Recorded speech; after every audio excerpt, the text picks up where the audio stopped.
Must watch. Her picture changed his life. By a soul inspired by Fazza. The glimpse. It was not a meeting of eyes, not a moment stolen from time. It was only a picture. A picture framed by light and silence that walked into his heart. Without footsteps, he had seen 1,000 faces, smiles made of gold and pretense. But hers was not beauty alone. It was peace, a rare, quiet storm that told him there was something beyond sight. He scrolled, and the world paused. The noise of the city fell away.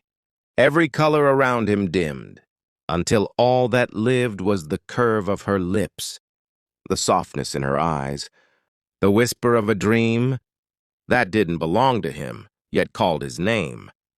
He whispered, "Who is she, this stranger? Who knows my silence better than I?" And that was the first time. His heart replied. The restless night. That night the stars conspired. Sleep refused him. He turned the screen again and again, each time discovering a new reason why destiny hides in pixels. Her picture wasn't still.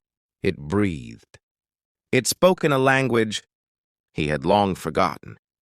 The language of longing, of patience, of gentle ruin. The poet within him, long asleep under duty and noise, awoke like a desert after rain. Words began to bloom where silence had lived. He wrote, "I have not met you, yet your eyes have traveled through every lonely room in my soul. You are a song I once knew, but forgot how to hum." And for the first time in years, he smiled for no reason. Not because of victory or applause, but because somewhere in the vastness of the unseen, a picture had spoken truth. Mirage and moonlight.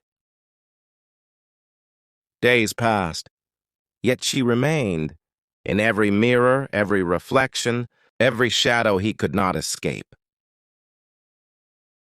He wondered if she knew that somewhere a stranger's heart had changed its rhythm because of her smile. He called her the unseen muse. He spoke to the stars about her, for stars never betray secrets. "Oh, moon," he whispered, "you have seen her too, haven't you? Tell me if her light touches you, the way it touches my soul." The moon said nothing, but the desert wind sighed softly, as if to agree. In the hush of dawn, he prayed, not for possession, but for purpose. He did not ask to meet her. He only asked to understand why her picture had entered his destiny, the awakening. Love does not always arrive as a person at your door. Sometimes it comes as a mirror, a reminder that your soul has more to give. Her picture became his teacher. He started to listen to the world again. The laughter of children, the cry of an old falcon, the rhythm of hooves in the sand after rain.